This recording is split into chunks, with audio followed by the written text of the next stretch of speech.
اما بعد فاعوذ باللہ من الشیطان الرجیم بسم اللہ الرحمن الرحیم باب الستر الفصل الاول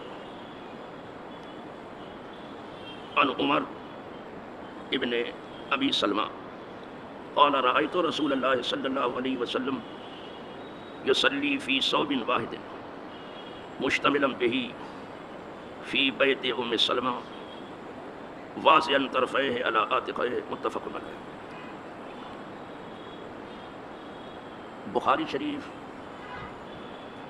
اور مسلم شریف دونوں میں یہ حدیث ہے، اور پہلی فصل میں وہی حدیثیں آتی ہیں جس میں بخاری اور مسلم دونوں کا اتفاق ہے۔ باب کا عنوان ہے ستر۔ عربی زبان میں ستر کے معنی ہے چھپانا، اسی ستر سے ستار بنا ہو، بہت چھپانے والا۔ اللہ کو ستار العیوب کہتے ہیں، وہ عیبوں کو چھپاتا ہے۔ ستر کے اصل معنی ہے چھپانا، لیکن انسانی جسم میں کچھ ایسے بھی حصے ہیں جن کا عام حالات میں چھپانا ضروری ہے، اور نماز میں کچھ زیادہ ضروری ہے۔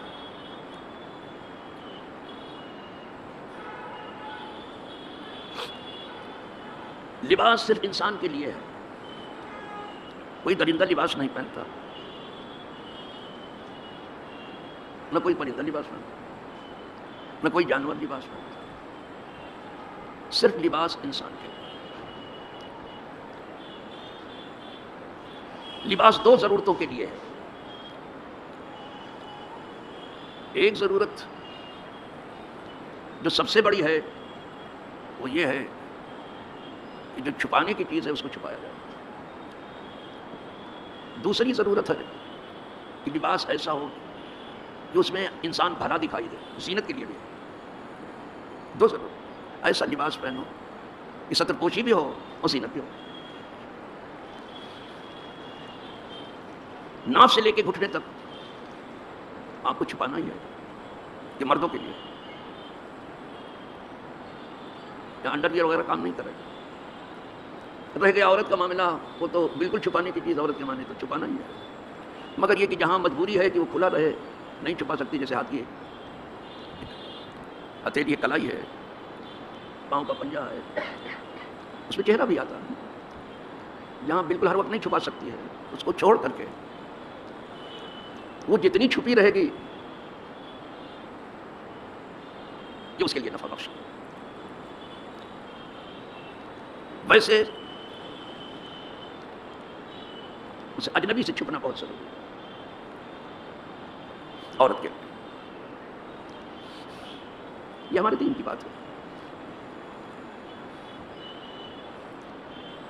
لیکن وہ لباس جو اسلام نے پہنایا تھا مردوں کو اور عورتوں کو، مغرب نے ایڑی چوٹی کا زور لگا کر کے اسے کم سے کم کرنے کی کوشش کی، اور جہاں اس کا زور چلا ہے بالکل اتروا بھی دیا ہے لباس، اور انسانوں کو بھی جانوروں کے صف میں لا کے کھڑا کر دیا، اس لیے کہ کوئی جانور تو پہنتا نہیں لباس۔ بعض کلب ایسے بھی ہیں کہ وہاں کوئی لباس پہن کے جا ہی نہیں سکتا، یہ مغربی طرز ہے۔ لیکن یہاں جو بیان آ رہا ہے باب الستر میں، وہ یہ ہے کہ اگر آپ کے پاس ایک ہی لباس ہے، دوسرا کوئی کپڑا نہیں، تو بھی آپ کو نماز پڑھنی ہے۔ عام طور لوگ بہانہ کرتے ہیں کہ میرے پاس کوئی کپڑا نہیں ہے، کہ یہ کپڑا جو تھا وہ گندا ہو گیا ہے، اور میں کیسے پڑھتا؟ عام طور پر کچھ لوگ، تو حضور نے ایک کپڑے میں خود نماز پڑھی، ایک ہی کپڑا ہے، پہلی حدیث وہی ہے۔ لیکن کبھی کوئی کہے اس دنیا میں کہ ہمارے پاس تو ایک بھی نہیں رہ گیا، ہو سکتا ہے کسی کے یہاں ایسا ہو، ضرور ہوتا ہے، اس دنیا میں ایسے حالات بھی آتے ہیں، تو بھی نماز معاف نہیں ہے۔ اس کو نماز اس وقت بھی پڑھنی جب ایک لباس بھی نہ ہو، لیکن کھڑے ہو کے نہ پڑھے، بیٹھ کے پڑھے، اور چھپنے کی جگہ پڑھے جہاں تاکہ بے پردگی نہ ہو۔ تو لباس وغیرہ کا بہانہ یہ صحیح نہیں ہے۔ چلیے صاحب، پہلی حدیث جو ہے عمر ابن ابو سلمہ سے، ان کے بارے میں یہ جان لیجیے کہ ام المومنین ام سلمہ رضی اللہ تعالی عنہا کے یہ بیٹے ہیں جو حضرت ابو سلمہ سے تھے۔ پہلے ام سلمہ ابو سلمہ کے نکاح میں تھے، تو صحابہ میں سے بڑے چھوٹے صحابی ہیں، جب حضور نے پردہ فرمایا تو ان کی عمر 9 سال کی تھی، لیکن حضور کی حدیث سیکھنے کا بہت شوق تھا. انہیں سے ہے بھی یہ روایت. کہتے ہیں کہ میں نے دیکھا رسول اللہ صلی اللہ علیہ وسلم کو فی ثوب واحد مشتملا فی بیت ام سلمہ. میں نے دیکھا حضور کو کہ ایک کپڑے میں لپٹے ہوئے ہیں حضور، ایک ہی کپڑا. ام سلمہ کے گھر یعنی میری ماں کے گھر میں دیکھا میں نے. پھر کیا کیا حضور نے جب ایک ہی کپڑا تھا تو واضح طرف ہے عاتق، رکھتے ہوئے دونوں طرف کو دونوں کاندھوں پر. کپڑے کے 2 طرف ہوتے ہیں نا چوڑائی میں، تو جو سیدھا موڑا ہے داہنا موڑا ہے اس کا داہنا کنارہ لے کر کے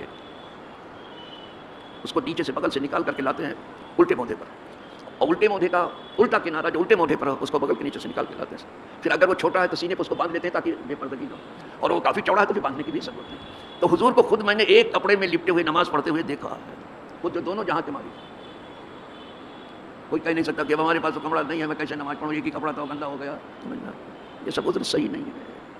نماز ہر حال میں تمہیں پڑھنی ہے. نماز کا تعلق جو ہے ہماری سانسوں سے ہے. جیسے جب تک ہم جی رہے ہیں سانس لینا ضروری ہے، بغیر سانس کے کوئی نہیں جی سکتا. کوئی ایسا ہے کہ بغیر سانس لیجیے. تو جس طرح سے جینے کے لیے آنے جانے والی سانس ضروری ہے، اسی طرح سے اسلام میں نماز ضروری ہے.